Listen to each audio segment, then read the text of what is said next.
un privilegio continuar con las conferencias internacionales con motivo del festejo del aniversario de la Academia Mexicana de Derecho, y es un privilegio hoy tener a uno de los más importantes constitucionalistas y expertos. Ahorita vamos a ver el tema del cuestionamiento que hace de derecho procesal constitucional, no nada más en Perú, en América Latina, a nivel mundial, internacional, a una persona que le tengo un gran afecto y sobre todo una gran admiración, al doctor Domingo García Belaunde del Perú. Querido doctor, pues lo hemos nombrado miembro honorario de la Academia Mexicana de Derecho. Es un privilegio tenerlo como miembro honorario en el festejo de nuestra academia.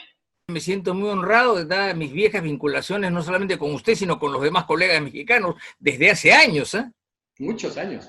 Muchos años. Yo llegué a México por vez primera el año 1975, en la cual conocí, entre otros, al maestro Fixamudio, a Alcalá Zamora y Castillo, que estaba ahí, Ignacio Burgoa, Alfonso Noriega, y un largo etcétera. A Jorge Carpizo. A Jorge, que ahí hicimos gran amistad, fue mi amigo de toda la vida. Sí. Sentí mucho su muerte, por cierto. Sí. Pero sí, y bueno, ya la gente posterior, ¿no? O sea, Carpizo y Eduardo Ferrer, sí, todos más jóvenes. Eduardo Ferrer, el gran impulsor del derecho procesal constitucional en América Latina, ese es obvio, ¿no? Hay que decirlo claramente, ¿no? Perfecto. Siguiendo las huellas del maestro Fix.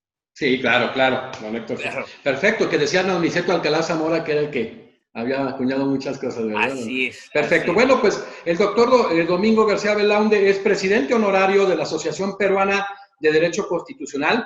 Fue presidente y fundador precisamente de la Asociación Peruana, profesor principal de la Universidad Católica del Perú por muchos años, doctor por la Universidad de San Marcos, profesor de la Universidad de San Marcos, muchos años también, profesor de la Universidad Católica, secretario general actualmente del Instituto Iberoamericano de Derecho Constitucional, y bueno, un sinnúmero de cuestiones, obra por todo el mundo, y de verdad un orgullo, sí, un orgullo para los que nos gusta, nos encanta el derecho constitucional y el derecho procesal constitucional.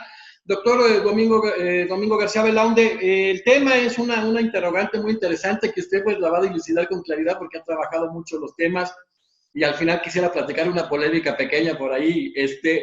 ¿Derecho procesal constitucional existe? Yo creo que sí, pero habría que dar una explicación. Yo creo que habría que empezar por el principio, ¿no? Lo que hemos tenido en la historia ha sido siempre un instrumento de control del poder, ¿no? Eso ha sido una constante desde los griegos hasta ahora, ¿no?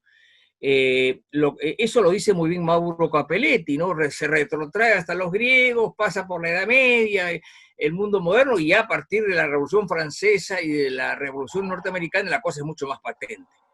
Pero no hay que irse tan lejos, sino partir en realidad de la Revolución Francesa y la norteamericana, ¿no? La Revolución Francesa, con sus excesos, a través de la voz autorizada de Sieyès, propuso un jurado constitucional, que era un órgano muy grande, con más de 100 personas, que al final no funcionó, esa es la verdad. Pero en Estados Unidos se debatió, sí, en la Asamblea Constituyente, por así llamarla, de Filadelfia, que es donde se debatió la Constitución. Hay un lindo local que lo recuerda, yo lo he visitado hace un par de años. Ahí se debatió el problema de cómo controlar el poder. Entonces, una de las maneras como encontraron ellos fue separar los poderes, ¿no? Y se debatió también el papel del Poder Judicial, pero eso no llegó a la Constitución, lamentablemente. El asunto es que, históricamente hablando, si bien hay antecedentes como en todo, el famoso caso Marbury versus Madison es el caso emblemático de lo que es el control de la Constitución, o la defensa de la Constitución, como querramos llamarlo. Lo más gracioso es que, en primer lugar, esa sentencia fue muy corta. Segundo, es una sentencia que es política, o sea, Marshall era lo que podría decirse un zorro en política, ¿no? O sea, hay que leer la sentencia y darse cuenta que más que jurista era un gran político, lo que pasa es que era un talento extraordinario. Y aún más, con mucho miedo, porque Jefferson, que estaba al costado, porque en esa época la Corte Suprema norteamericana estaba alojada en un costado del Capitolio, su local actual es del año 35, o sea, hace casi 100 años, le había dicho, y está en las cartas de Jefferson, que se atreva a Marshall a hacer lo que quiere hacer, lo que le piden, y no le voy a hacer caso. Entonces, Marshall había sido un político, además había sido secretario de Estado y qué sé yo, ¿no? Y estuvo en la Corte 35 años, de 1801 en que lo nombraron a 1835 en que se retiró. Bueno, vino esta demanda en la cual Marbury estaba cuestionando una decisión de Madison, que era secretario de Estado, porque no le daba su título de juez. ¿Y por qué no se lo daba? Porque lo que se llamaban los jueces de la medianoche habían sido nombrados en la última administración, digamos, al tuntún, al salir, y no quieren dárselo.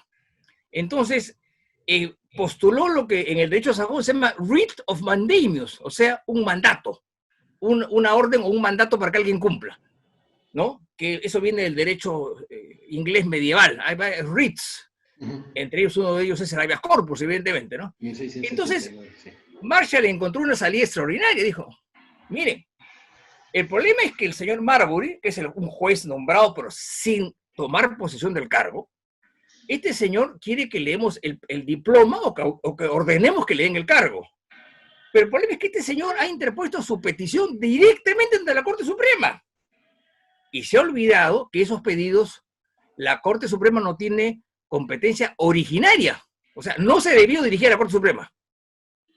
Entonces, por incompetencia, por no tener poderes, desestimaron la demanda.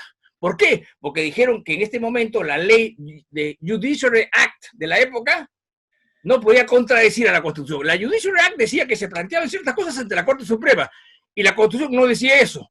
Entonces, ahí sacó Marshall su argumento de que en conflicto entre una norma y otra, la Constitución prevalece. Y dice así, pero con un genio impresionante. Si las dos normas son iguales, una sobra. Y claro, tenemos que admitir que la Constitución es la que manda. Y ahí se sentó el principio. Pero yo tengo la impresión de que Marshall se murió de miedo, porque esa decisión es de 1803. Marshall se quedó hasta 1835 y jamás volvió a hacer un control judicial que en la terminología norteamericana se llama Judicial Review, que es algo intraducible, porque Judicial Review es revisión judicial, que no significa nada. Es como el problema, ese es el problema de los traductores, ¿no? ¿Cómo no? ¿Qué cosa es derecho común? No significa nada, no es eso. Derecho consultorio tampoco, no hay que traducirlo, punto. Un gran especialista en esta materia, como es Julio Cueto Rúa, que tiene un libro sobre el common law, él dice no hay que traducirlo. Y tiene razón, hay términos que son intraducibles, salvo en vía aproximativa. Entonces, ahí viene el primer problema. Y luego, después de la Guerra de Secesión, o sea, la Guerra Civil se va afinando y poco a poco en el siglo XX la doctrina se va asentando. Ahora bien, en Estados Unidos lo que existe simplemente es la supremacía constitucional. Hay dos tipos de manuales de derecho constitucional en las universidades norteamericanas. Uno que es el libro de casos, el case book, en la cual el alumno estudia los casos. ¿Por qué? Porque como es jurisprudencia relevante y creadora, a través de los casos se van formando. ¿Y cómo empieza la primera página? Con Marbury versus Madison, que todos la saben. Ese es un tipo de libro, el case book, el libro de casos. Y el otro libro es el libro de doctrina, que hay un montón. El más resonado últimamente es el de Thrive, ¿no es cierto? Que se llama Derecho Constitucional Norteamericano. Entonces, ese es el asunto. Luego, nuestra América pues tiene un papel importante, ¿no? Que es la creación del amparo en México, en 1847, en la Constitución yucateca, y luego en la Federal de 1857, y ahí se va desarrollando. Ahora, lo importante en estos dos casos es lo siguiente, que como bien dicen los maestros mexicanos, el amparo nació en México y de ahí se expandió, es cierto. Pero lo que no se dieron cuenta es que a fines del siglo XIX, ya en Guatemala, por herencia de Livingstone, que era un inglés que estaba ahí, ¿no es cierto?, y traducido, mejor dicho, allá, se separó y crearon el habeas corpus en Centroamérica. Sí. Entonces, claro, en Centroamérica no nos quedó más remedio que agarrar el amparo y reducirlo y quedarse con amparo y habeas corpus. O sea, yo siempre he dicho que la tragedia y la gloria del amparo mexicano es que es universal, que es pionero, pero como tal no ha sido seguido por nadie. Y esta modalidad del amparo, bueno, el amparo está demostrado que es un nombre hispánico, no es castizo, ¿no? Hay libros sobre eso que lo demuestran perfectamente, ¿no? Entonces, el amparo nace así en México, en Centroamérica, sobre todo en Guatemala, que era muy importante, se separa el amparo de habeas corpus y eso emigra a la Argentina, que lo recibe en los años 20. Y ahí hay lo que podría llamarse digamos, la bifurcación de dos amparos. El amparo de raíz mexicana, que es omnicomprensivo, aunque ahora se ha deslindado en otras áreas, pero básicamente fue el maestro Fixamuy hablaba de 5 sectores del amparo, ¿no? Por un lado. Y por otro, el amparo platense, que es el que desarrollaron las provincias argentinas y luego se creó pretorianamente en el caso Siricote el año 57. Muy bien. El problema es que todo esto se vio como procesos. O sea, el RIT en Estados Unidos es un proceso, pero allá nadie habla nada más. Es un proceso y punto. En el amparo en México, si bien tiene una ley especial, es un proceso. Y en Argentina, curiosamente, y en otros países también, el amparo se desarrollaba en los códigos de procedimiento civil, mientras que el habeas corpus se desarrollaba en los códigos de procedimientos penales. Eso fue en Argentina, fue en el Perú y en otros países, ¿no es cierto? O sea, se entendía que era un proceso o un procedimiento, pero no se le daba identidad. En el caso del amparo yo no he recordado que se le dé una identidad, tendría que revisarlo, quizás esté equivocado, pero sí era clarísimo que defendía derechos fundamentales, era una especie de casación, pero era un proceso, pues no se le dio una identidad, pero era algo que estaba ahí. Entonces, ante esta perspectiva, sigamos adelante. El control constitucional se crea en Estados Unidos en 1803 bajo el nombre de control difuso. Es decir, cualquier juez puede declarar inaplicable, aunque por la norma del stare decisis, ¿no es cierto? O stare decisis, como dicen los gringos, ¿no? Indudablemente pesa mucho más la Corte Suprema Federal que la Corte de los Estados, es evidente, ¿no? Y esto se conocía perfectamente en Europa. Tan es así que hay un famoso comparantista, Edouard Lambert, que en los años 20 habla sobre Estados Unidos y dice que ahí es una dictadura de los jueces. Frase que no la creó él, la tomó de juristas americanos que habían escrito sobre lo mismo 20 años atrás. Pero en fin, Europa tiene más caja de resonancia que los americanos, por lo menos en esa época. Entonces, esto llega después de la Gran Guerra, o sea, la Primera Guerra Mundial, y ahí surgen estas experiencias que vamos a ver, en la cual se crean tribunales constitucionales. Básicamente, yo diría que únicamente España, Austria y algo más que se me escapa en este momento. Bueno, España, Austria y un tercero más que se me escapa en este momento. El asunto es que el Tribunal Constitucional en Austria, que es el modelo, por así decirlo, la gente habla mucho del modelo checoslovaco. ¿El checo no, doctor? ¿El checoslovaco? No, yo diría que no, por una sencilla razón. En primer lugar, el Imperio Austrohúngaro, tenía como base Austria y Hungría. Checoslovaquia era una... No existía Checoslovaquia. Checoslovaquia existió mucho después.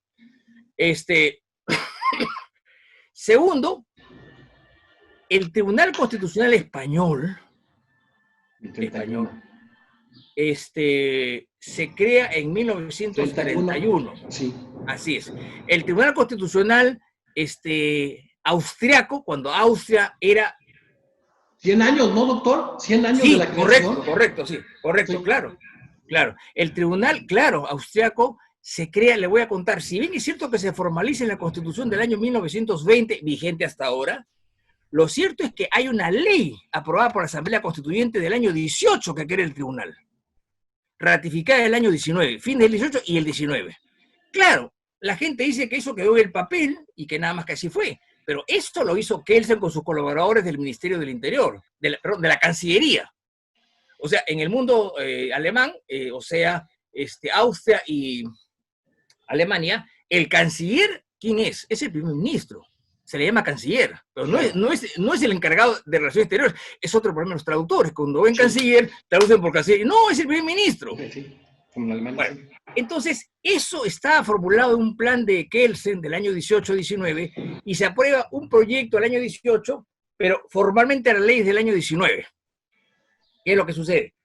Que no se hizo nada todavía. No se hizo nada. ¿Y en qué se basaron? No nos olvidemos que Kelsen había sido discípulo de Jelinek.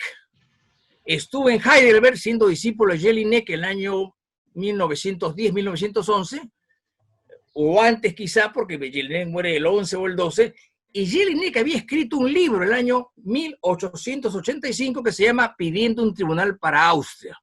Un tribunal constitucional para Austria. 1885, el libro no está en castellano, pero está en italiano. Ahí él plantea eso, un tribunal constitucional, como una especie de reflejo para solucionar los conflictos entre los estados en grandes federaciones, que era un poco lo que pasaba en esa época. O sea, uno, Kelsen había sido discípulo en Heidelberg de Jelinek. Jelinek había escrito sobre esto en el año 1885. Entonces toma esa idea, la propone en un proyecto del año 18 y se aprueba el año 19. No se implementa, eso es correcto. Y al año 20 viene la Constitución checoslovaca, país que se crea después de la Primera Guerra. En febrero crea el Tribunal Constitucional. Y Austria lo hace en octubre. En octubre, sí. Claro, cronológicamente es antes, pero ya estaba la idea antes. Además, hay una cosa que es evidente. Cuando yo estuve en Viena hace muchos años, me fui en tren a Praga, que está a 1 hora o 2. O sea, había una comunidad que se veía, no eran extraños. Bueno, entonces esa es la figura. Yo creo que, y además, aun cuando sostuviéramos la primacía del checo, que no la voy a discutir más, es obvio que ese tribunal en sus 18 años de existencia falló una sola vez. Una vez. Mientras que Austria funcionó desde el 21 hasta el 30 en que fue desactivado. Sí. Que él se fue ponente, fue relator y magistrado constitucional, eso es obvio. Y hay jurisprudencia, y muy importante, en Austria, en Checoslovaquia, no hay nada. No hay nada. No y además, el gran teórico es Kelsen. Claro. El gran teórico es Kelsen. Si revisamos algún libro sobre la justicia o la jurisdicción constitucional en Checoslovaquia, se darán cuenta que los juristas checos sabían lo que pasaba en Austria. Yo tengo la ficha en algún lado que se la puedo dar más adelante. Gracias. Entonces, yo creo que el modelo básicamente es eurocentral o austriaco, ¿no es cierto?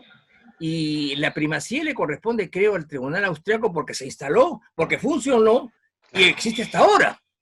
Existe hasta ahora. Checoslovaquia instaló su tribunal, nunca funcionó, fue invadida por los comunistas, instalaron un tribunal constitucional el año 68, comunista, y luego el país dejó de existir el año 91. Existe la República Checa y la República Eslava, son dos cosas distintas. O sea, el supérstite hoy en día es el tribunal básicamente austriaco, ¿no? Es cierto, y redondeo lo anterior, en el sentido que hay un tribunal constitucional español, austriaco y checo. Hay modalidades en otros lugares, pero esos son los más representativos. Ahora bien, ¿qué plantea Kelsen? ¿Qué plantea Kelsen? Kelsen, al margen de todo, es el gran teórico. Kelsen plantea que debe haber un control sobre la constitucionalidad y otros aspectos más muy puntuales. Y hay un tribunal ante el cual se presentan demandas que son resueltas. Pero curiosamente, Kelsen entiende el procedimiento, habla inclusive de la acción popular, ¿no es cierto? Pero no va más allá. Y lo que es peor, si leemos el ensayo de Kelsen que publica el año 28, en París, él dice muy claramente que su estructura, la base de su argumentación, se basa en su teoría del Estado. O sea, no hay en la obra de Kelsen ningún atisbo de carácter procesal. No obstante que, en esa época en Alemania, existía un gran procesalista que era James Goldsmith, que está traducida su obra y que murió luego en España. Este James Goldsmith fue padre de Werner Goldsmith, el filósofo del derecho que acabó en la Argentina. Así de simple, ¿no? Así. Y él es hermano Werner de Victor Goldsmith, que fue un filósofo que radicó en Francia. Es otra generación y ya han fallecido. Muy bien. Entonces, ¿qué es lo que pasa? Kelsen me parece que tiene una gran difusión, sobre todo en España en esa época. De hecho, hay discípulos españoles que están en Viena. El más notorio es Luis Legaz Lacambra y también Luis de Casensiches. Que luego terminó en México. Claro, claro, y después llegó a México. Y participó en la Constitución del 31, sí, de España. Así es, así es. Entonces, estos señores que tradujeron a Kelsen, que lo habían vivido a Kelsen, ¿qué es lo que hicieron? Trasladaron esta idea de España. Que fue también un tribunal que se creó y duró bastante tiempo. Mejor dicho, bastante tiempo es un decir, ¿no? Duró del 33 al 36 cuando estalla la Guerra Civil. Entonces, se traslada a España, se aprueba la Carta Republicana de la Segunda República del año 31, que tanta influencia tuvo entre nosotros, y ahí se crea un Tribunal de Garantías Constitucionales. Ese es el nombre que le dan. Sí. Y ahí, entre las atribuciones está el amparo, que es influencia mexicana. Rodolfo Reyes Ochoa. Rodolfo Reyes Ochoa vivió en la península y desde el año 16 tiene conferencias en España sobre el amparo mexicano. Así de simple. Eso es clarísimo y acreditado. Entonces, el tribunal que está en la Carta del 31 se instala el 33 y el 36 colapsa por la guerra civil, pues. Es obvio, ahí dejó de existir. Pero tenía entre sus atribuciones, ¿qué cosa? La acción de amparo, tomada de México, sui generis, pero tomada de México, es clarísimo, y la acción de inconstitucionalidad, entre otras cosas. Entonces, ¿qué es lo que pasa? ¿Qué es lo que pasa? ¿Quién va a ver todo eso? Niceto Alcalá Zamora y Castillo. Hijo de Niceto Alcalá Zamora y Torres, presidente de la República Española, que simplemente lo arriaron de la mejor manera y acabó en América. ¿No es cierto? Increíble.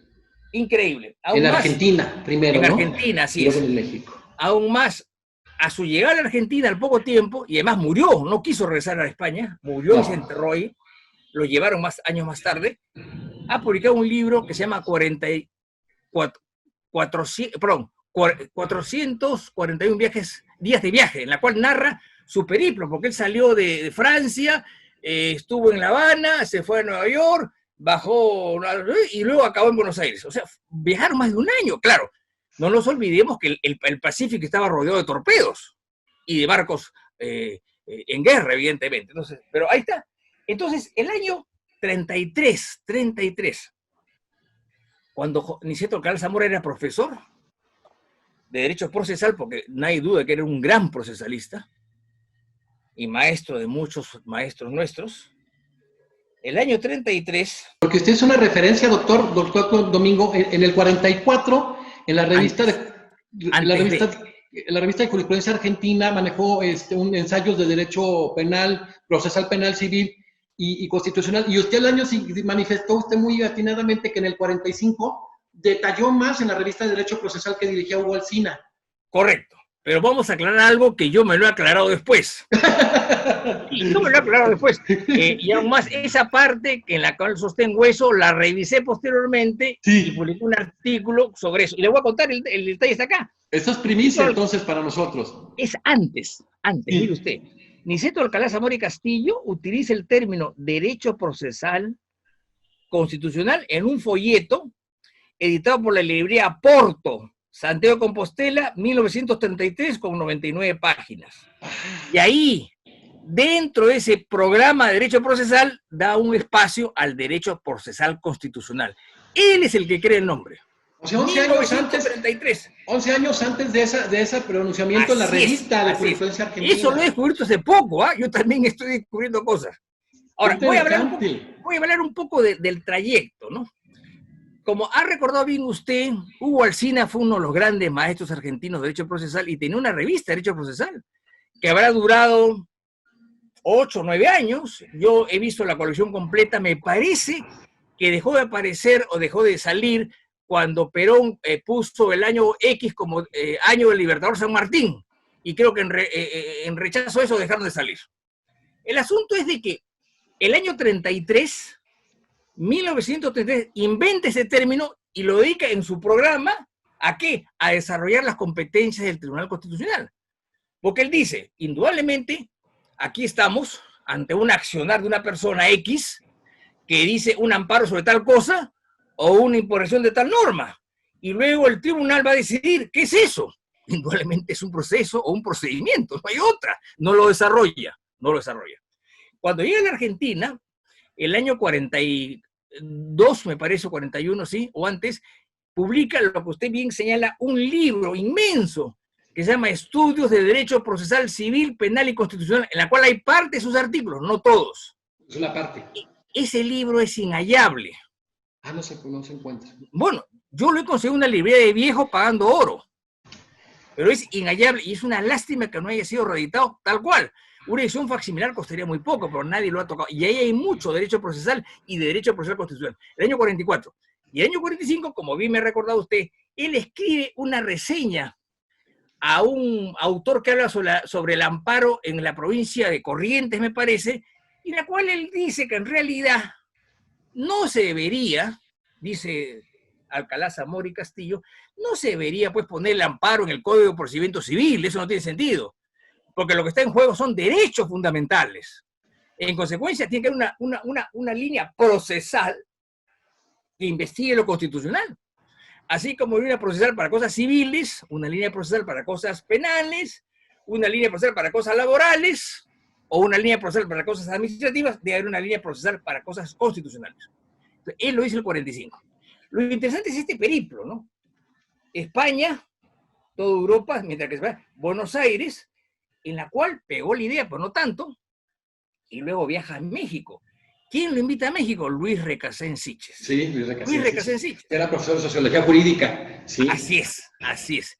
Y Luis Recasens le dicen, tengo acá un contrato para 2 años.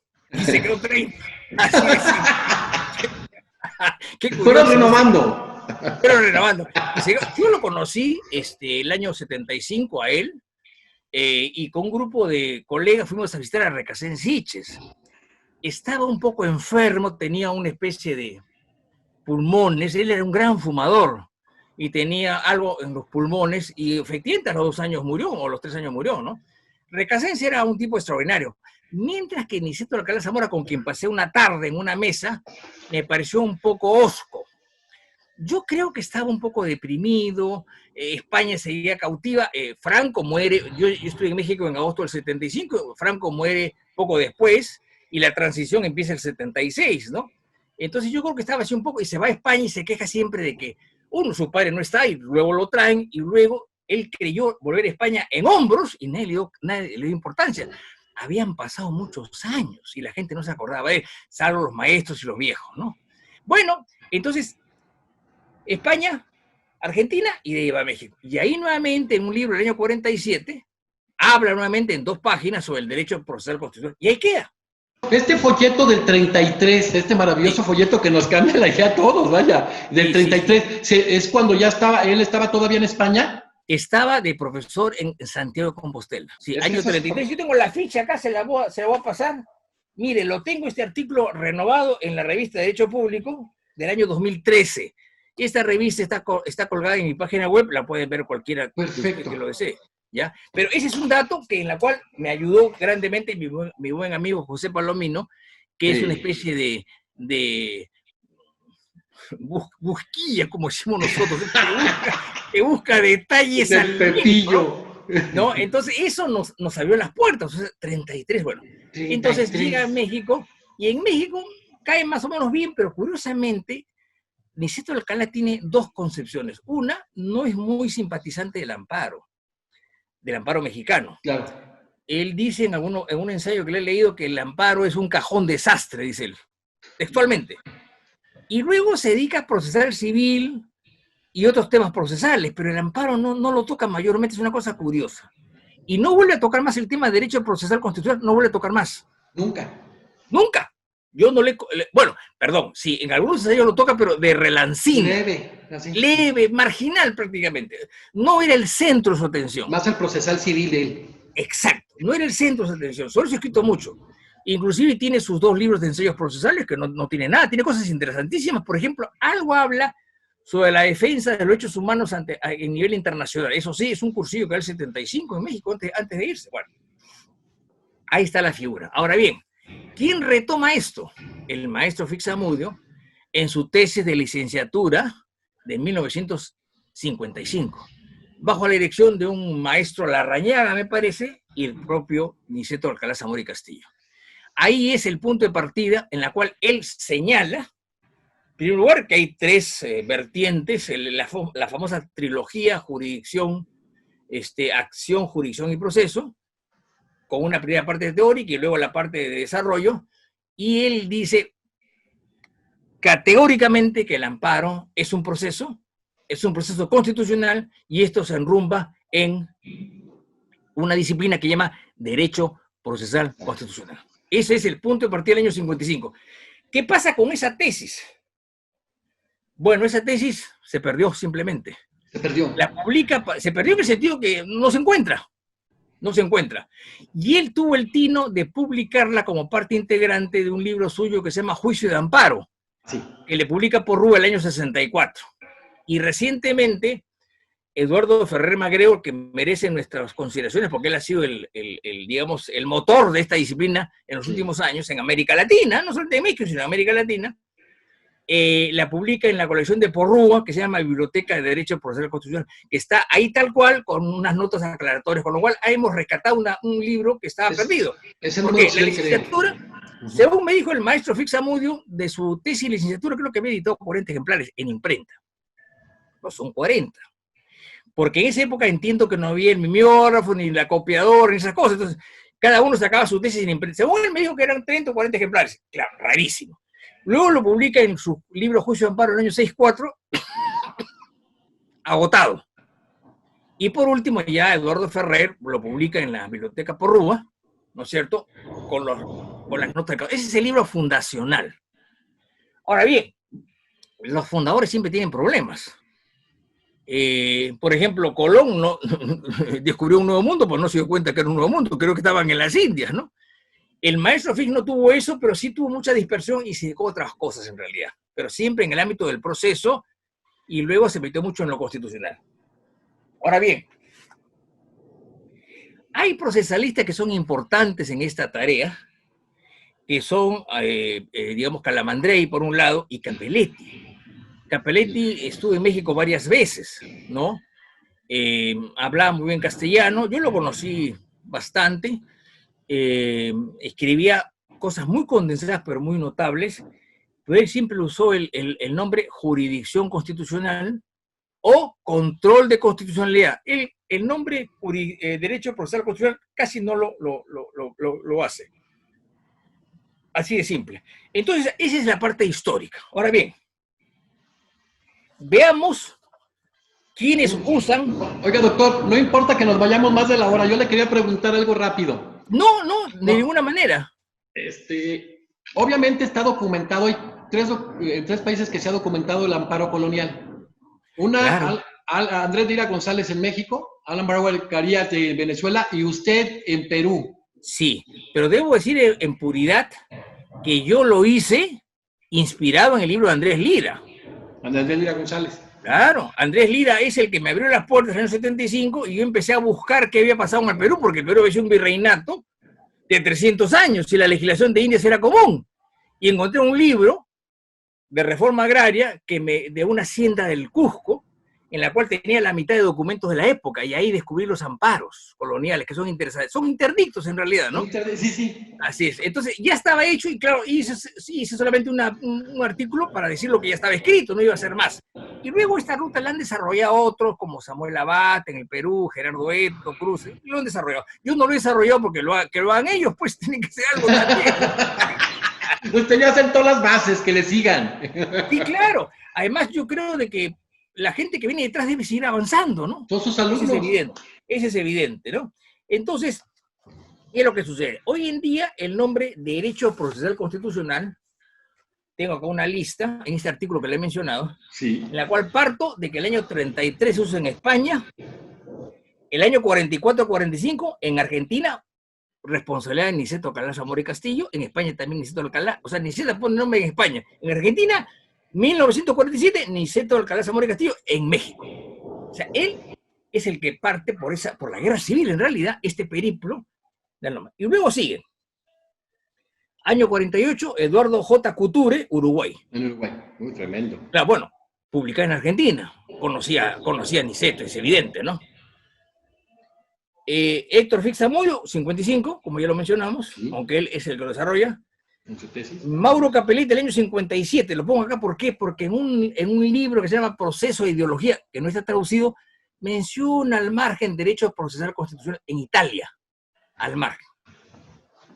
58, José Federico Márquez en el Brasil, que es un procesalista. 60, Fernando Álvarez Tavío, Cuba. 71, Perú, este humilde servidor. 73, Peter Heberle en Alemania. En Alemania. 77, Humberto Laroche, Venezuela, es un gran maestro del Zulia, ya fallecido. 79, José Almagro Nocete en España, gran procesalista. 79, Néstor Sabués en Argentina. 88, Hugo Pereira Navaló y Humberto Nogueira en Chile. En Chile. Juan Pellerano Gómez, año 88, en República Dominicana. 93, Sebastián Rodríguez Robles en Panamá. 94, Ernesto Rey Cantor en Colombia. 95, Rubén Hernández Valle en Costa Rica. 98, José Decker Morales, Bolivia. 98, Luis Favoré en Francia. En su manual habla de eso. Qué curioso, Favoré. Yo lo traté en México, muy bien, un hombre cordial, pero no le gustaba mucho, pero lo usa en su manual. Yo tengo la Después ficha. trabajó el tema del concepto de bloque de constitucionalidad. Bueno, claro, eso está vinculado, ¿no? Está vinculado, ¿Verdad? evidentemente. Está vinculado, claro, por supuesto. Él ahí estuvo, tiene una polémica muy interesantísima. No, digamos, una exposición con Rubio Llorente, ¿no es cierto? ¿No? Claro. Favoré en Francia, Iván Escobar Fornos en Nicaragua, y claro, en Nicaragua, y Pablo Pérez Trems en Ecuador. Y ahí me he parado, porque ya se generaliza. Ahora bien, yo creo que el nombre se ha generalizado. Para mí eso es evidente. Ahora, el problema es el siguiente. ¿Qué pensamos de eso? Lo primero es que el nombre es contestado, en el buen sentido de la palabra, por los europeos que hablan de justicia constitucional o de jurisdicción constitucional. Bueno, para mí, honestamente, hablar de justicia constitucional es algo prehistórico o precientífico. Es como yo decía, cuando yo era jovencito, en la universidad decían la justicia civil. ¿A qué se refieren? Al proceso civil. La justicia penal, ¿a qué se refieren? Al derecho penal. Y hoy día todavía se habla de justicia militar, o sea, el derecho procesal penal militar. Entonces yo creo que hablar de justicia constitucional es para mí precientífico o en todo caso coloquial. Jurisdicción constitucional lo usan más, lo usó por ejemplo Vizcarretti di Ruffía en su famoso manual y otros más. Ahora, ¿a qué se debe esto? Voy a explicarlo muy brevemente. El año 1928, Hans Kelsen acude a la quinta reunión de profesores alemanes de Derecho Público que se lleva a cabo en Viena los días 23 y 24 de abril del año 28. Eso, lamentablemente, las actas se publican en Berlín al año siguiente. Yo tengo el texto en alemán, que me lo han traducido en gran parte, pero no se conoce, pero fue el año 28.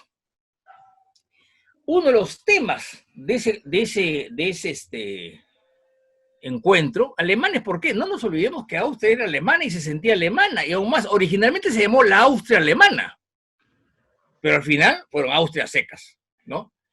Entonces, la ponencia principal, o el rubro, está dedicado a la jurisdicción estatal, pero Kelsen le cambia el nombre a su ponencia y dice, no, acá hay lo que es una jurisdicción constitucional porque significa decir el derecho en materia constitucional.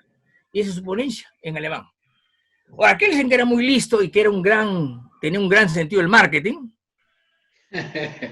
le escribe a su discípulo Eisenman en París y le envía la ponencia. Eisenman había publicado un libro sobre la justicia, la alta corte constitucional, un estudio en francés, pues la alta corte constitucional, así lo pasaban, ¿no? Entonces, Eisenman lo traduce, esa ponencia.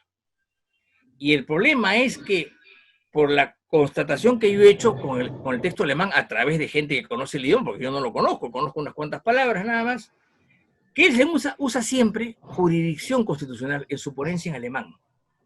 Que dicho ese paso no se ha traducido, nadie la conoce, todo el mundo se guía por la francesa, salvo el mundo alemán que lee el texto alemán. Bueno, entonces, Kelsen siempre usa la palabra jurisdicción constitucional y el traductor, que es Eisenman, altera. O sea, las usa indistintamente justicia constitucional, jurisdicción constitucional. E incluso en el epígrafe arriba habla de justicia constitucional. Y Kelsen había escrito antes, y lo repetiré después, que la justicia es un valor metajurídico. Porque Kelsen era positivista. ¿Cómo Kelsen aceptó que su ponencia traducido por Eisenman al francés diga la justicia constitucional? Bueno, yo creo que fue una debilidad de Kelsen por un lado, y por otro, porque al fin y al cabo cuando leíamos, sabíamos de qué se trataba, ¿no? Era el fundamento. Entonces, yo creo que Eisenman es el responsable de haber introducido el concepto justicia constitucional en Francia y de ahí al resto. Entonces, si hablan de justicia constitucional, ¿y qué significa en el fondo justicia constitucional? Veamos los manuales italianos o españoles. ¿Qué es la justicia constitucional? Es lo que hace el Tribunal Constitucional y punto, no hay más. Entonces estamos hablando de lo mismo. El nombre de derecho procesal constitucional no ha querido ser aceptado en Europa, aunque hay mucho sobre eso en Alemania. Pero no conozco desarrollo histórico, salvo el caso de Heber, que ya lo voy a mencionar luego. Pero el asunto es que no ha tenido mucho apego, ¿no? Pero en América Latina es una constante y eso se conoce en Europa. Ahora bien, entonces el problema es, lo primero es el nombre, derecho procesal constitucional. ¿Qué hacer con la palabra justicia constitucional o el concepto justicia constitucional y jurisdicción constitucional? Para mí son equivalentes. Van a lo mismo. ¿Por qué? Porque si vemos cualquier manual italiano, que son los que más conozco, un libro de justicia constitucional, ¿qué cosa es? Es el desarrollo de lo que hace el tribunal y punto. Así, si estamos hablando de lo mismo. Y aún más, todos los italianos hablan de proceso constitucional. Entonces la figura es, ¿dónde, en qué parte del ordenamiento jurídico ubicamos la justicia constitucional? El derecho es una unidad. Cuando viene la codificación en el siglo XIX se van creando las áreas. Primero la civil, luego la penal, más adelante la procesal, en el siglo XX la administrativa, la laboral, ¿no es cierto? Entonces mi pregunta es, ¿a dónde pertenece el rubro justicia constitucional? No es procesal, muy bien, dígame en dónde. Nadie me lo contestó. Inevitable. Ahí hay una pelea o una discusión, por así decirlo, que tiene un carácter, digamos, histórico, nacionalista, que no vamos a entrar. Ahora, el segundo punto, que está muy vinculado con esto, es el siguiente. ¿Dónde ubicamos el derecho procesal constitucional? Entonces, la teoría que viene de Alcalá Zamora y Castillo, de Fixamudio, y de todos los latinoamericanos, Ferrer, Sagüez, etcétera, y muchos brasileños, hay mucho en Brasil dedicado a esto, es que el derecho procesal constitucional es una rama del derecho procesal. El derecho procesal es una especie, la famosa frase de Carneluti, ¿no? Que es, el proceso es un tronco, y las ramas son las especialidades, laboral, civil, penal, ¿no? Así de simple. Esa es la teoría, yo creo que la más asentada, pero no la única. Hay dos ponencias más al respecto.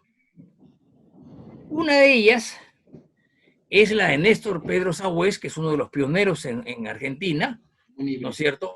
Porque cuando se va Niceto Alcalá Zamora y Castillo y muere Couture muere en el 56, ¿no? Y escribió algo sobre eso, y muere Couture, y Alsina también muere, entonces eso queda un desierto, y recién lo retoma Sagüez, Néstor Pedro Sagüez. Él dice que la naturaleza del derecho procesal constitucional no es ser procesal, sino ser una disciplina mixta. Mixta, sí. Esto ha pegado mucho entre los cultores argentinos. Bueno, entonces con ese criterio yo diría, ¿por qué es mixto? Porque claro, es un proceso que se lleva a cabo con las normas del derecho procesal, pero no lo entendemos sin las normas constitucionales. Entonces es mixta. Pero claro, el problema es que el derecho es uno solo y el derecho se implementa a través del proceso. O sea, la norma que dice hay que dar alimentos a los hijos está en un código sustantivo que es el civil, pero solamente se aplica con el proceso civil, y eso no significa que el derecho procesal civil sea mixto. Porque con ese criterio todo es mixto. Sí. Todo es mixto. Esa es la tesis de Sagüez, que la han seguido varios. Es respetable, yo no creo en ello, honestamente. Porque, ¿dónde colocamos una disciplina mixta? ¿En dónde? Por ejemplo, se decía que la disciplina laboral era mixta, ya no. En algunos países, según la legislación, es privado o en otros es público. Lo cual no impide que el Estado pues tenga ciertas regulaciones. O sea, primero, la tesis que es una rama procesal. La segunda, esbozada en la Argentina, es que es una rama mixta. Y la tercera, que es la elaborada con mucha diligencia por este gran jurista alemán Peter Heberle, es que la disciplina es simplemente un derecho constitucional profundizado. O sea, el derecho procesal constitucional no es más que el derecho constitucional aplicado, concretizado. Eso dice Peter Heberle. ¿Por qué? Porque ¿qué hacemos cuando defendemos la Constitución? a través de un mecanismo X o Z, estamos concretando el derecho constitucional. Pero claro, con esa lógica también el derecho procesal civil es derecho civil concretado. Esa es la tesis más novedosa que veo en Alemania, que nos muestra las tres caras. En primer lugar, la tesis de que el derecho procesal constitucional es procesal, una rama del proceso, la tesis de que el derecho procesal constitucional es una rama mixta, y la tesis de que es el derecho constitucional, pero concretado o concretizado. Son las tres tesis que hay, que están en cuestión. El último punto, y creo que acá dejamos un espacio para cualquier pregunta. Sí, claro. Es la siguiente, que es cuál es el contenido del derecho procesal constitucional. El contenido. Eso es un gran problema. Usted está en la etapa intermedia. Así es, ese es el gran problema. Porque hay algunos, como Capelletti, y en esto lo siguió el maestro Fixamudio, dicen que el contenido es tres áreas. La parte de la libertad, orgánica, que son los derechos, la parte orgánica, que es el problema del Estado, y la parte transnacional. Yo no estoy muy de acuerdo con eso porque ¿por qué transnacional? Si hoy día existe un derecho internacional de los derechos humanos. Hoy día existe un derecho internacional procesal o un derecho procesal internacional, que es cuando vamos a un centro de arbitraje. Hay normas procesales internacionales en materia de comercio. O un derecho procesal internacional penal cuando vamos a la Corte Penal. Yo no veo por qué una rama local, nacional, tenga que extrapolarse al extranjero. No creo en esa tesis. Bueno, la otra es que dice que es básicamente esa trilogía básica, criticada por Alcalá Zamora, de acción, jurisdicción y proceso. Esa es la base, y luego vienen los procesos. 1 y 2, la magistratura. O sea, la parte teórica común a todo el proceso, y luego los procesos y la magistratura. Claro, y ahí en la magistratura tenemos pues mucho, ¿no? La América Latina es la creadora de un modelo de magistrado, que es la Sala Constitucional, que existe en Venezuela, existe en Costa Rica y en otros países más. Paraguay, correcto. Que es creación latinoamericana, Sala. El antecedente más remoto es la Constitución cubana de 1940, que crea el Tribunal de Garantías Constitucionales y Sociales, que era una sala de la Suprema, nada más. No era lo único. Nada más una sala. Era lo único. Una sala. Esa se trajo de lo del 31 de España, ¿verdad, doctor? Exacto. Y fue un horror llamar al tribunal. Han debido llamar sala, pero con una diferencia. En España era garantías constitucionales y en Cuba le agregaron garantías constitucionales y sociales. Con lo cual esa sala, así es, del 40. Y aún más inspirada por Batista. Eso parece un chiste, pero Batista fue un gran promotor. Batista es un caso extraordinario. Yo compré en una librería en La Habana hace unos años un libro de Emil Ludwig sobre Cuba. Y ahí se dice que fue a Cuba invitado por Batista. Claro, en esa época no era el dictador que fue después, ¿no? El dictador que votó Castro era otra cosa, ¿no? Tenía varias fases. Bueno, entonces, en la sala, que es creación nuestra, y luego hay el otro problema. La Corte Constitucional, como lo llaman algunos, como el caso de Colombia, o el Tribunal Constitucional, como lo llama Perú y Chile, sí, ¿está dentro o fuera del Poder Judicial? Ese es el otro gran dilema. Nosotros tenemos fuera, Colombia en teoría dentro. Son opciones. También en teoría en Alemania está dentro del órgano judicial, ¿no? Pero claro, ¿Bolivia lo tiene dentro también? Creo que está fuera, ¿no? Lo acaban de cambiar, ahora es Tribunal Constitucional Plurinacional, que es una... Sí, cierto. Sí, es una cosa, una cursilería que al final se han entrampado y no sé qué pasó. Porque es nuevo relativamente. Con es Pablo nuevo, de, sí, es Pablo nuevo. De Misaki, Sí. Antes hubo un Tribunal Constitucional Autónomo y luego con Evo Morales vino una nueva constitución que le llaman Tribunal Constitucional Plurinacional. En fin, son gustos. Entonces, el problema son los contenidos. Entonces, primeramente, el nombre. Segundo, la naturaleza jurídica. Tercero, el contenido. Ahora, bien, existe, y acá con esto redondeamos, ¿existe el derecho procesal constitucional? Sí existe, pero en embrión, en desarrollo, con dificultades, porque está ahí. Que haya gente que no cree en él es otro problema, es por ejemplo el derecho eclesiástico. Yo no creo en el derecho eclesiástico, pero hay gente que cree en él, pues ¿cuál es el problema? Y además existe, funciona para la Iglesia Católica, ¿no es cierto? Entonces yo diría que sí existe, pero está afrontando problemas de crecimiento. Y creo que con eso básicamente, no quiero extender más porque deben haber muchas preguntas y cualquier cosa. Primero, de verdad, estoy feliz. Usted sabe el cariño y el respeto que le tengo, doctor. Es recíproco, ¿ah? Y se han generado con varios juristas, pues sobre todo algunas líneas muy importantes. Y hoy da una línea que a mí, a todos nos abre muchísimo campo, esto del 33, que también saludar a José Félix Palomino, que le tiene un gran cariño a usted como su profesor de toda la vida, y Gerardo Eco. Pero esto fue, de alguna manera, algo muy importante, un pronunciamiento en este congreso que está viéndose en toda América Latina. Correcto, se está viendo en España y en Italia. Tenemos en como 37 días más de 35,000 visitas en YouTube. ¡Qué maravilla! Y más de 160,000 personas en la página. Sí, y lo más importante, y lo reitero, es esto, ¿no? Cómo esto nace en España, pasa a la Argentina y va a México, y de ahí irradia, hacia el resto. Claro. Y los primeros años en España, con Almagro Nocete, por ejemplo, se habla de derecho procesal constitucional. Hay varios ensayos sobre eso que yo los menciono y los cito. Lo que pasa es que después viene la carta del 78 y se olvidan de eso, ¿no? Increíble. Pues. Son opciones. Y bueno, y vaya, esa revelación que del tema del Iniceto Alcalá Zamora en relación al amparo, que usted bien lo dijo, amparo nace en México, es en 1840 y el proyecto yucateco, en 41 la Constitución, que estaba segregado, y como dijo usted atinadamente, en el 47 se federaliza y en el 57 la Constitución, y la primera que lo toma el amparo fue Guatemala en el 79, y en el 31 ese proceso. Correcto. ¿Verdad? Ese gran proceso que platicamos con Rodolfo Reyes Ochoa. Y usted ha sido un gran estudioso en todas las áreas de derecho constitucional y lo que se está construyendo en el procesal constitucional. Yo admiro lo que ha hecho Eduardo Ferrer, pero bueno, eso se facilita el trabajo con personas como usted que han trabajado en un código procesal constitucional nacional. Sí.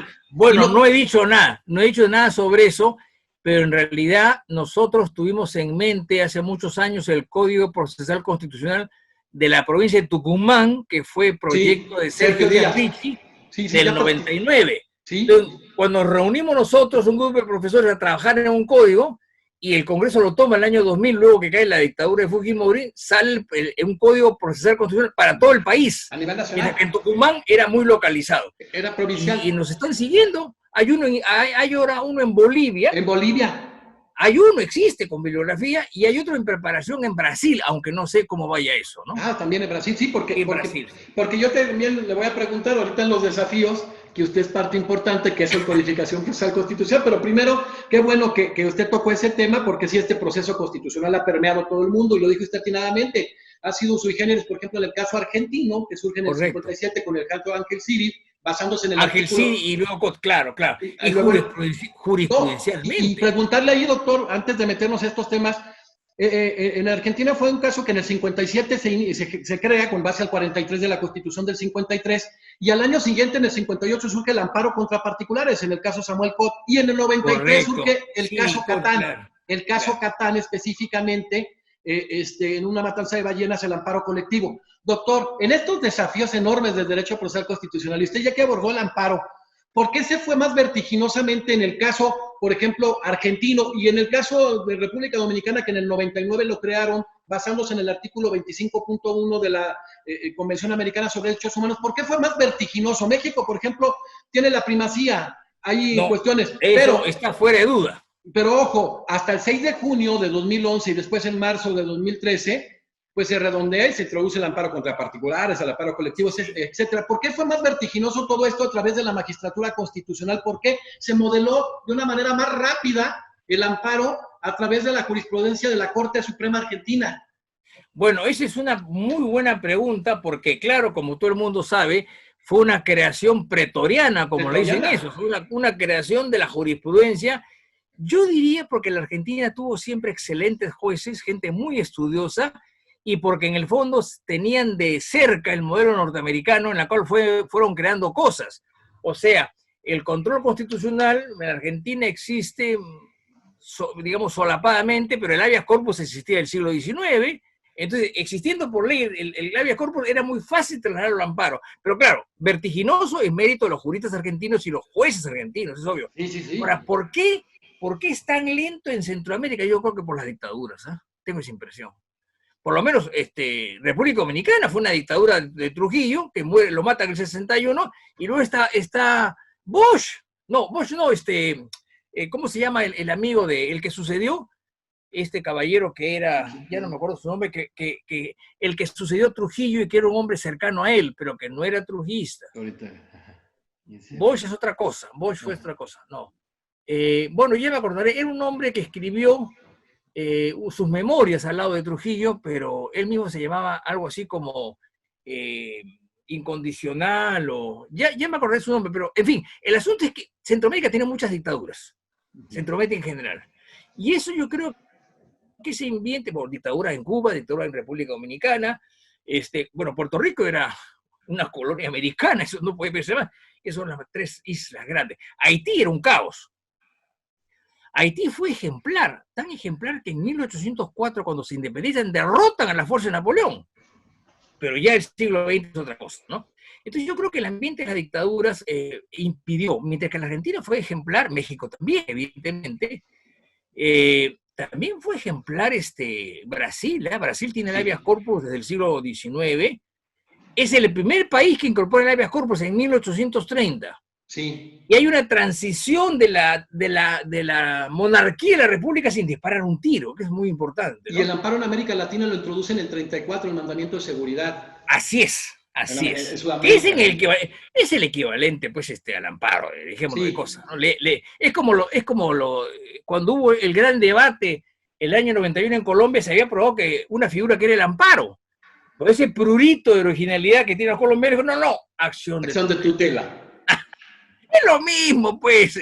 O la acción de protección ahora en Ecuador.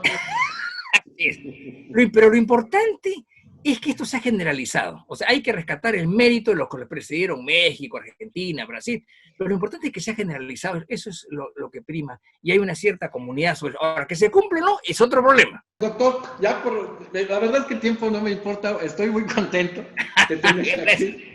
Preguntarle, estas peculiaridades del derecho procesal constitucional, esta pluralidad de normas, no sé, este principio proacción, el proforma, ¿qué encontramos en las peculiaridades del derecho procesal constitucional, doctor Domingo García Belaúnde? Yo creo que por lo que protege, que es la Constitución y dentro de ella los derechos fundamentales, que en el fondo, o sea, internamente se conoce esto como derechos fundamentales, pero esto a nivel internacional se llaman derechos humanos.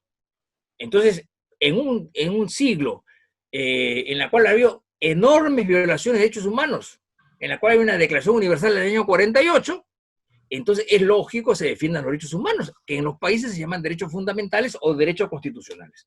Entonces, claro, hay que defenderlos.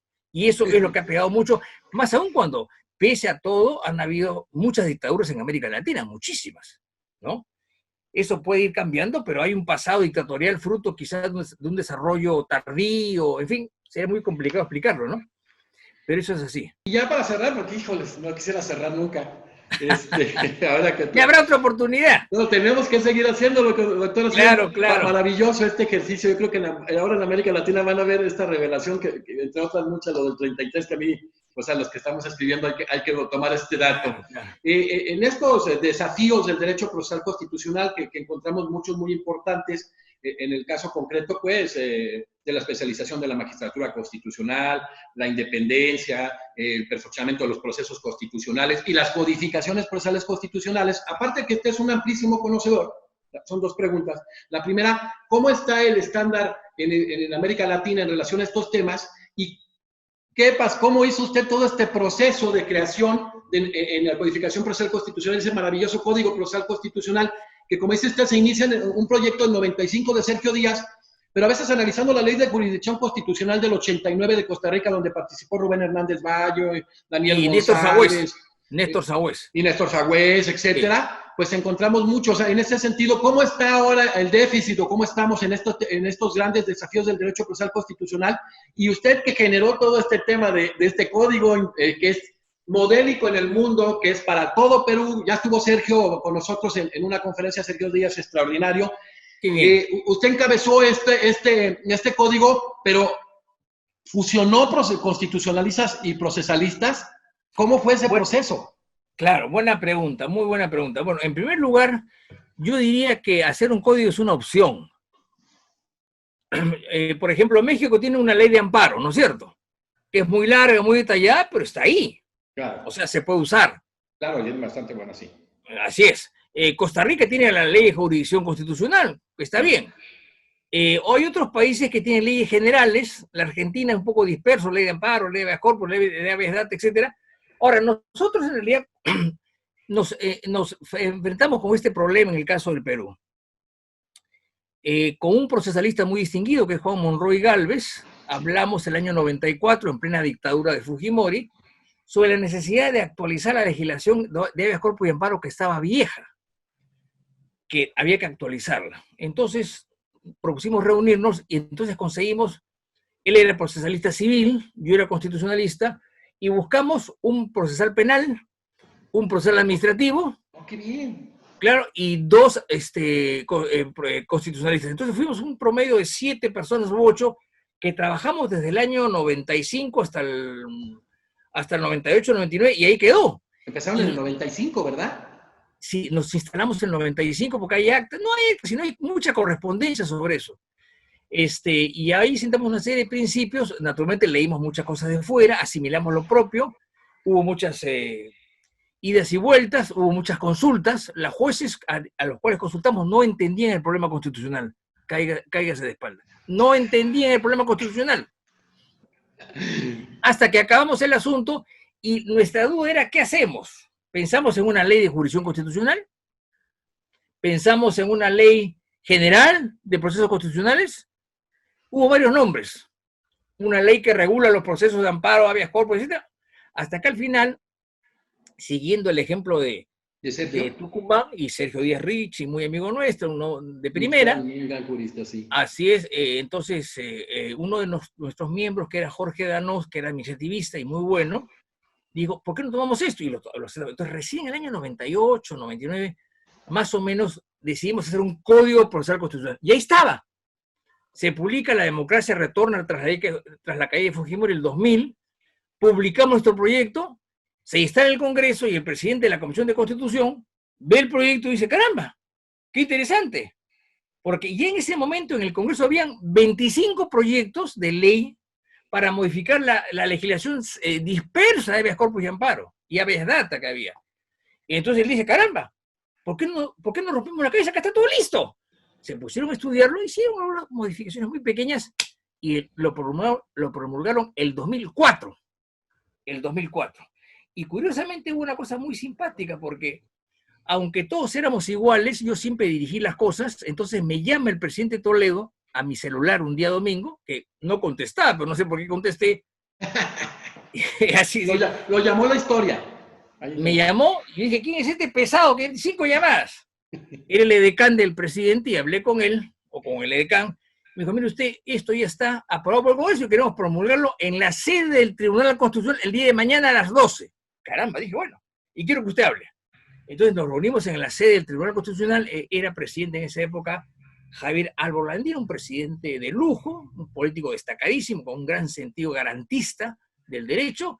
Él dio un discurso, yo di otro, y el presidente Toledo la promulgó ahí en la sede del tribunal y empezó a regir. Pero hicimos una vacatio legis de 6 meses para que los jueces se vayan capacitando en la norma, ¿no? Así que eso fue. Y claro, después nos han seguido otros, pero tuvimos la suerte de eso, de ser ahí, pero de pura casualidad, no pretendemos tener ningún mérito, es una casualidad. No, pero qué casualidades, yo diría causalidades. ¿No? es que es importante, y esto referirlo, yo sé que usted es una persona más que humilde, pero porque, pues aparte de su esencia, pero pues es amplísimamente reconocido. Ahora que presentamos el currículum, si doy el nombre como a juristas de esta talla, ni ocupas currículum, pero qué bueno, doctor, que gesta esto. Y nomás conclusión, sí es muy importante, de todas maneras que es opcional, sí facilita la función del intérprete, de alguna manera, es más, es importante, ¿no? Generar un proceso de esta naturaleza. Pero he aprovechado para traer alguna primicia. ¿Otra más, doctor? Oh. Esta es la tesis de licenciatura, uno de los 40 ejemplares impresos del maestro Zamudio, pero lo más gracioso, lo compré en un librero de viejo en España. Es la dedicatoria. Voy a leerla porque es muy chico. Dice así. Está firmada por Héctor Fix. En esa época firmaba Héctor Fix. Abril del año 56, y está con esta dedicatoria.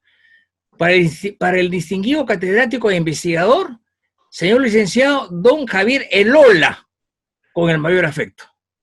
Elola era un español que trabajaba en el instituto y que se regresó a España. Entonces, lo más probable es que a la hora de morir Elola en España, porque yo lo compré en España en un libro de viejo, lo haya vendido la señora y fue en mis manos. Increíble. Por cierto, doctor, pues momento triste que se vivió para todos nosotros con la muerte de Héctor Fix Fierro, ¿verdad? No, evidentemente, mandé mi condolencia porque yo sabía que Héctor estaba mal, le escribí alguna oportunidad y fue una pena realmente para el maestro, porque además, primeramente se murió su señora, doña Cristina, que era ejemplar, luego tiene un hijo que falleció, que no conocí, y ahora Héctor, que era un hombre de primera, fue muy bueno y además excelente para nosotros los constitucionalistas, sin ser él constitucionalista, porque él estaba más pegado a cosas sociológicas, ¿no? Sí, pero nos ayudó enormemente y estuvo en Lima en varias oportunidades, o sea, acompañando a su padre, evidentemente, ¿no? Pero estuvo en Lima, y no solamente en Lima, sino que fue a Arequipa, que es una ciudad muy española, que está al sur del país, en la cual tengo unas fotos con él, inclusive, así de simple, que la voy a colgar en algún momento. No, doctor, de veras, ha sido un lujo tenerlo en este congreso yo estoy muy contento de volver a mis raíces mexicanas, que es lo más importante, raíces intelectuales, por supuesto, ¿no? No, claro, y sobre todo, de verdad, cómo ha permeado el congreso con este tema ahora de actualizarnos en cuestiones electrónicas, y se han generado muchos pronunciamientos, como ahora que de verdad me llega esto que decíamos del 44, y usted ve con esa investigación del 33, y sobre todo entender que esto se está construyendo, y que usted como uno de los grandes constructores, pues vale la pena seguir trabajando arduamente para lograr configurar esto. Muchísimas gracias. Y rendir homenaje a quienes nos precedieron, que es lo más importante. Claro, exactamente. Entonces, agradezco, me felicito a la Academia Mexicana de Derecho, formada por grandes juristas de México, pero tenemos muchos consejeros a nivel internacional de las diversas áreas del derecho procesal, y bueno, un orgullo que hoy en día usted sea un miembro honorario de la Academia Mexicana de Derecho. Muchas gracias. Doctor Domingo García Belaúnde, sabe, reitero, el respeto que obviamente se le tiene en cualquier parte del mundo, y aparte de todo el trabajo que ha hecho en materia constitucional, ser el gran gestor del Código Procesal Constitucional Nacional que priva en el caso concreto de Perú, y todas las aportaciones que ha venido haciendo, pues no queda más que agradecerle que esté en esta serie de conferencias con motivo del aniversario de la Academia Mexicana de Derecho. Muchas gracias, encantado. Saludos a todos los colegas que están por ahí. Nos despedimos con esta gran conferencia, esta gran disertación, algunos pronunciamientos muy importantes del doctor Domingo García Belaúnde de Perú, con el tema Derecho Procesal Constitucional. Existe. Muchas gracias, nos vemos en la siguiente conferencia.